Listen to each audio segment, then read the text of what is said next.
하루간 경제 뉴스를 종합하는 시간 경제온입니다. 수도권 핵심 지역으로 수요 쏠림이 두드러지면서 수도권과 지방 간 집값 양극화가 심화하고 있습니다. 오늘 뉴스 포인트는 관련 내용으로 출발합니다. 지금 자리에 홍경표 기자 나와 있습니다. 안녕하십니까? 안녕하세요. 네, 우선 수도권 집값 상황부터 살펴보면요. 네, 수도권에서도 동네에 따라서 아파트값이 다른 이 지역 분화 현상이 두드러지고 있습니다. 네. 특히 과천 지역 아파트 가격이 급등하는 모습인데요. 이 수요가 똘똘한 한 채에 집중이 되면서 서울 경기 핵심 지역과 외곽 지역의 집값 격차가 점점 벌어지는 모습이라고 할 수가 있겠습니다. 네. 경기도 과천 아파트 실거래가는 작년에 17.23%나 상승하면서 경기도 47개 지역 중에서 가장 많이 오르는 모습이었습니다. 이 과천 다음으로는 성남 분당구가 8.36%, 수정구가 7.85%, 하남이 5.96%로 아파트 실거래가 상승률이 이렇게 높았는데요. 네. 이들 지역 모두 서울 강남권과 지리적으로 가깝다는 공통점이 있었습니다. 네. 과천 하남에는 선호도가 높은 신축 아파트가 모여 있다는 점도 집값 상승에 영향을 줬을 것으로 분석이 되고 있어요. 네. 특히 과천 실거래가는 2023년에도 18.03% 올라서 2년간 지역 전체 상승률이 38.38%에 달했습니다. 네.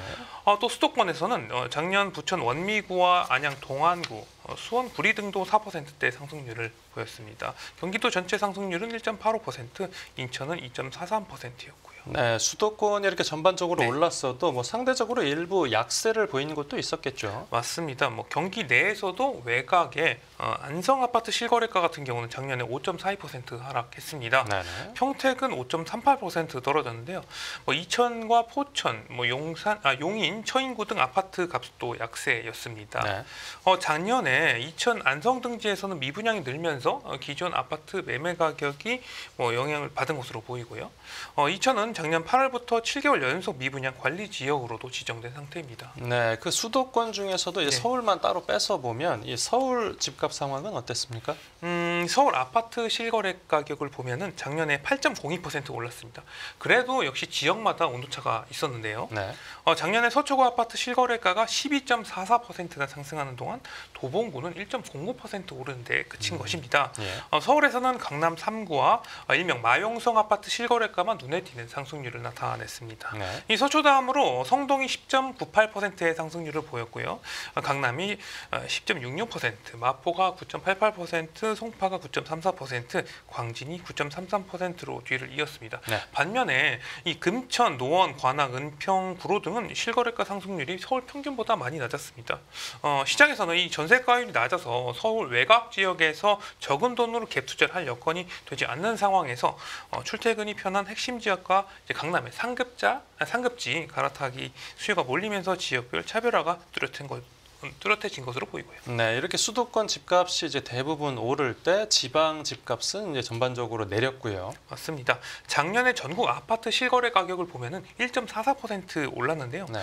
서울은 8% 넘게 오른 반면 다른 지역은 내려서 전체 상승률이 1%대에 그친 것으로 보입니다. 네. 지방 아파트 실거래가는 작년에 1.34% 하락을 했어요.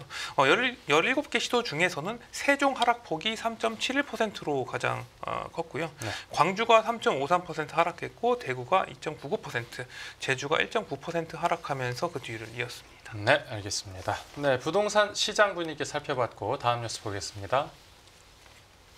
네, 금융지주 역대급 실적에도 외국인 파는 이유는 은행들이 이자 장사로 역대급 실적을 네. 거뒀다는 얘기 저희가 경제온에서 전해드렸었는데 네. 그런데도 이 은행 관련 주식들은 그렇게 인기가 많지는 않은가 봅니다. 네, 맞습니다. 그 주요 금융지주들이 사상 최대 실적을 발표한 뒤로 오히려 외국인 투자자들이 이탈하는 모습을 보였는데요. 네. KB금융지주는 작년 실적을 발표한 이달 5일부터 전날까지 외국인 투자자가 3,720억 원에 달하는 순매도를 기록했습니다. 주가로 외국인 지분 축소 영향으로 4일 4일에 주가가 9만 1,000원대에서 8만 원대까지 이제 하락을 했어요. KB금융지주가 연간 순이익 5조 원을 처음 돌파한 것을 고려하면 이게 상당히 이례적인 주가 흐름이라고 볼 수가 있겠습니다. 네. 신한금융지주는 작년 실적을 발표한 6일부터 전날까지 외국인 투자자들이 한 1,080억 원 정도 순매도를 했고요. 네. 주가도 5만 원대에서 4만 8천 원대까지 떨어졌습니다. 하나금융지주 역시 실적 발표 당일인 4일부터 전날까지 외국인 매도세가 한 20억 원 정도였고요. 네, 뭐 이렇게까지 외국인들이 주식을 네. 팔 만한 뭐 특별한 이유가 있을까요? 이게 시장이 표면상 깜짝 실적에 환호하기보다는 밸류어 프로그램에 따른 적극적 주주 환원 의지와 실현 가능성을 우선적으로 본 것으로 풀이가 되고 있습니다. 네네.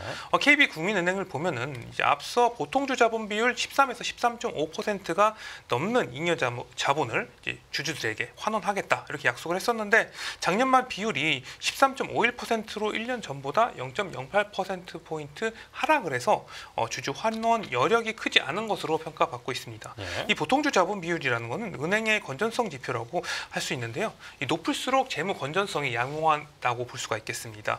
이에 보통주 자본 비율이 일정 허들을 넘어서야 이 배당 등을 통해서 주주들에게 자본, 그러니까 주주 환원, 자금 유출을 할 수 있다고 보는 것이죠. 네네. 신한금융지주와 하나금융 모두 보통주 자본 비율이 하락하는 모습이라고 할 수가 있겠고요. 네. 우리금융 같은 경우는 금융지주 가운데서 유일하게 보통주 자본 비율이 개선이 돼서 유일하게 외국인 순매수를 나타내기도 했습니다. 네, 알겠습니다. 네, 금융권 관련 소식이었고 다음 뉴스 보겠습니다. 네, 트럼프 자동차에 25% 넘는 관세 부과 언급.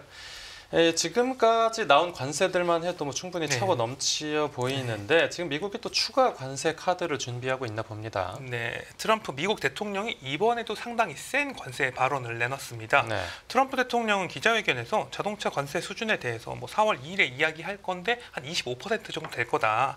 그러면서 반도체, 의약품에 대해서도 25% 이상이 될 것이다. 뭐 관세는 1년에 걸쳐서 훨씬 더 인상이 될 것이라고 말을 했습니다. 네. 트럼프 대통령은 앞서 뭐 철강, 알루미늄에 대해서도 25% 관세를 이야기한 적이 있는데요. 네.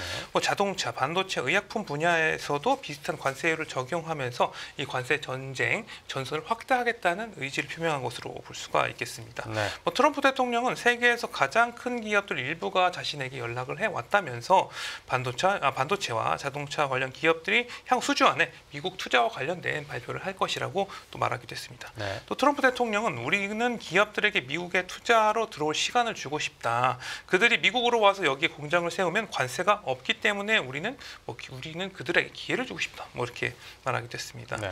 그러니까 이 관세를 4월 2일이나 발표 시점 이후에 곧바로 부과하기보다는 이 관세 발효까지 일정 시간을 둬서 기업들이 생산 거점을 뭐 미국으로 옮길 걸 발표하는 시간을 어느 정도 뭐 허용하겠다는 의미로 풀이가 되고 있고요. 네. 그럼 지금 우리가 미국 쪽으로 수출하는 차량이 뭐 어느 정도나 되죠? 우선 전체 미국 자동차 수입을 볼 필요가 있는데요. 네. 미국의 작년 자동차 수입은 전체 판매량의 한 절반가량인 800만 대가 됩니다. 액수로는 이게 2,435억 달러, 우리나라 돈으로 약 351조 원에 달합니다. 네. 국가별 대미 수출은 우리나라가 154만 대로 멕시코에 이어서 2위고 일본과 캐나다가 그 뒤를 이었습니다.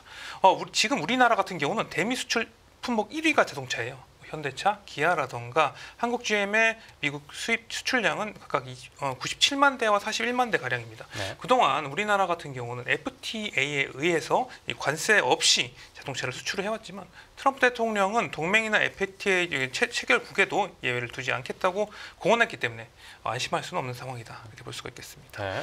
그리고 시장에서는 관세를 한 10% 정도 예상을 했는데 트럼프 대통령이 25%의 관세를 매긴다고 공언을 하면서 뭐 상당히 당혹스럽다 이런 분위기고요. 네. 현대차 그룹은 현지 생산으로 피해를 어느 정도 상쇄는 할 수 있지만 완전히 피해갈 수는 없는 노릇이고 뭐 한국 산업 전체로는 막대한 피해가 불가피하다는 우려가 나오고 있습니다. 특히 네. 이 자동차 부품 업체는 대규모 투자가 필요한 현지 생산 시설, 미국 현지 투자가 상당히 어렵고 작년에도 41만 대 가량을 수출한 한국 GM 같은 경우는 대응 방안이 뭐 딱히 없기 때문이죠. 네, 지금 완성차부터 부품업체까지 네. 우려가 커진 상황이고, 그럼 우리가 지금 네. 미국 쪽에 수출하는 반도체 같은 경우에 어느 정도나 되죠?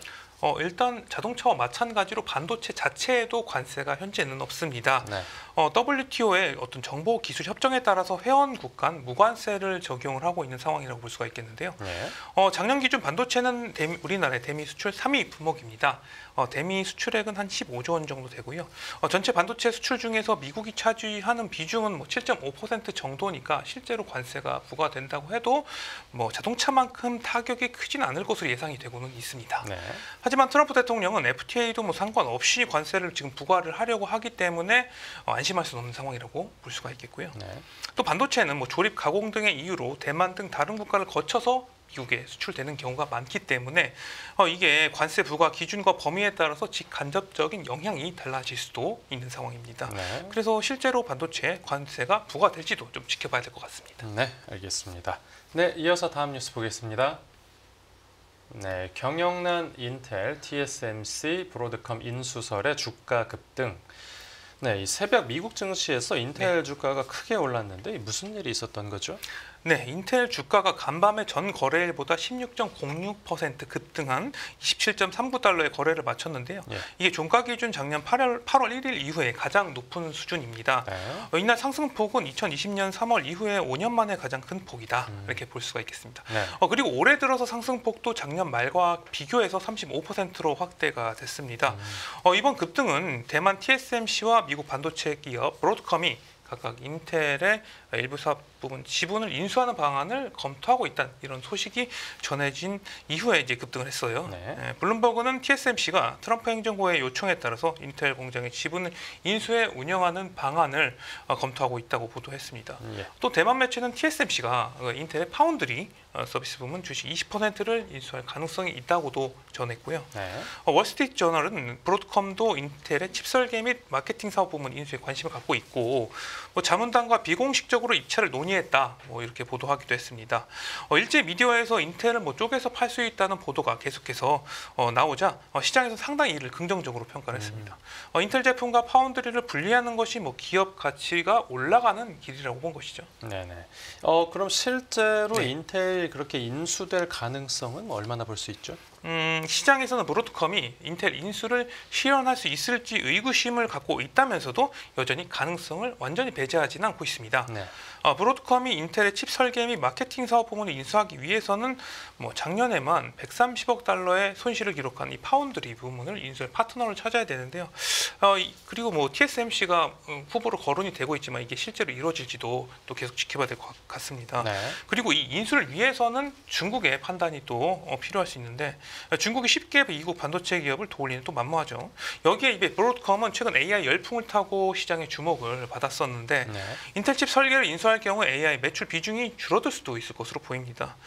그래서 한때 반도체 왕국이라는 평가를 받았던 인텔은 최근 수년간 실적 부진으로 상당히 어려움을 겪고 있었는데요. 예. 인텔 구조조정을 지휘했던 팻 게싱어 전 CEO가 작년 말 돌연 사임하면서 또 후임자를 물색하고 있는 중이라고 할 수가 있겠습니다. 네, 알겠습니다. 오늘 뉴스 포인트는 여기서 정리하죠. 잘 들었습니다. 감사합니다.